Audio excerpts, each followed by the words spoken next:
Here's some of the series that I want to start and finish in 2025. There's quite a lot of them. These are the main series I'm going to be focusing on with some small breaks in between, I think. These are all series that for the most part, except for one, I have been seeing and hearing about for the past year. Only one of them I think was in my awareness prior to that. Let's get into them. Starting off, we have the Farseer trilogy by Robin Hobb. This just seems so legendary. I keep seeing everybody talking about it. I actually think that for a lot of us, this is going to be our Robin Hobb year. I keep seeing videos on TikTok and Instagram, not so much YouTube, but a lot of us are starting Assassin's Apprentice by pure coincidence. I think the Robin Hobb fanboys, fangirls, fanthems have been really pushing her recently online, and it's working. It's working. I'm looking for something to have me be just as addicted to a book like I was with the Stormlight Archive, and I'm hoping that Robin Hobb dethrones Brandon Sanderson for me. I want Brandon Sanderson to be dethroned so bad,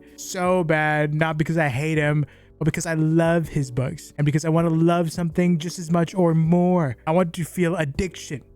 Drugs. And I'm hoping that Robin Hobb will be the one for me. Got a whole freaking universe, and after the Farseer trilogy, which I hope to finish this year, I only have the first two because I'm thrifting them, but hopefully I find the third one. After that, I'm gonna dive into the live ship traders. I have the first book, Ship of Magic. Whenever I go to a half price book or Goodwill or whatever, if I see the next few books, I'm going to pick them up. I think I've decided I'm just going to pick up any Robin Hobb book that I see and don't have. I have Fool's Assassin.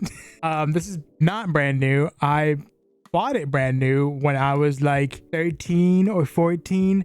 I did not know this was part of a series, and so I picked it up and I tried reading it, and I was like, what the heck? This is not book one. As I learned, this is like in the whole realm of the Elderlings. This is like book 13 or 14.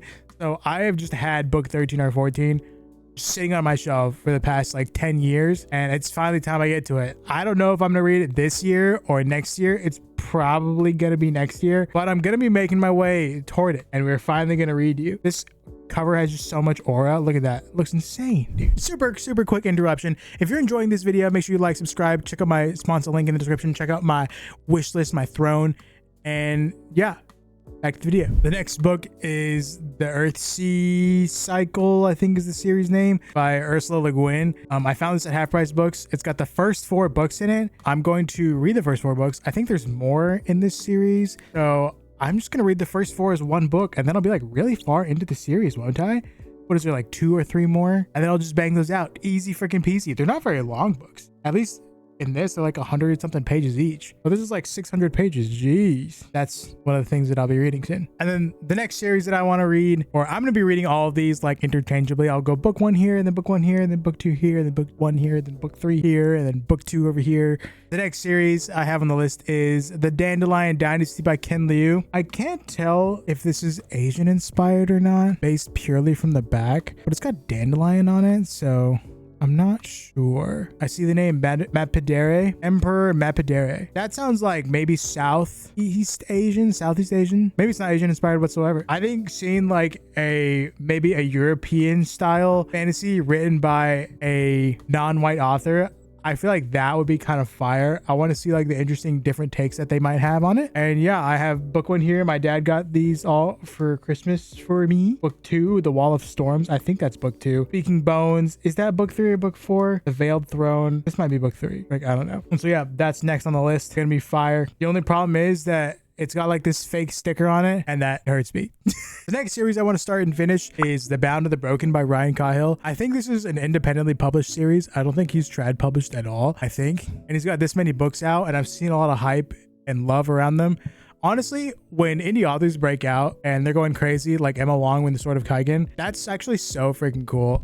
Like, it's becoming a giant. Maybe he's not a giant. Emma Wong's a giant, but Ryan Cahill, you know, really showing their success through indie publishing. That's really actually really dope. As far as I'm aware, it's more like your traditional medieval European fantasy. I don't really know anything else about it, but I have heard some mutuals on different corners of the internet saying it's really fire. And so that's like good enough for me, you know what I mean? That sounds like the ultimate boy fantasy, and I am boy, so I'm totally down to read it. The next series I want to read is honestly any V.E. Schwab series. I know she has like 3 or 4 series. I know she has a couple of other standalones as well. Series wise though, I think she has like what? Yeah, I said 3 or 4, and I think one of them's completed. But I think the series I'm going to start and finish is Vicious. I think that sounds like the easiest, not the easiest. I think it's the earliest one out of the series she wrote. I have some friends recommending me The Invisible Life of Addie Larue, but that's a standalone. I think I probably will read it this year just because it was recommended to me, but it's not a series. So I think I'm going to start with Vicious. If you guys suggest me starting a different V.E. Schwab series that isn't Vicious, then let me know in the comments. Now, the final priority series this year is the Sun Eater series by Christopher Ruocco. I think this is the only sci-fi I have on this list. The only real sci-fi I feel like I can compare it to is maybe Red Rising. I think that the Lost Tomb trilogy is one of the only other sci-fi series I've read. Probably it's just like so unbelievably different. I think I have searched some people comparing it to Red Rising. I don't really remember what they said about it, but I mean, I'm excited to read it. I've heard it's really peak. I've heard book 1 is kind of but the next ones are crazy and they get insane. And so I'm no stranger to slow first books, first law. So I will definitely be getting to that. And yeah, those are all of my series that I want to start and finish in 2025. Thank you so much for watching. If you like this video, make sure you like and subscribe. Comment down below with what series you're going to start and finish this year. Thank you. Bye-bye.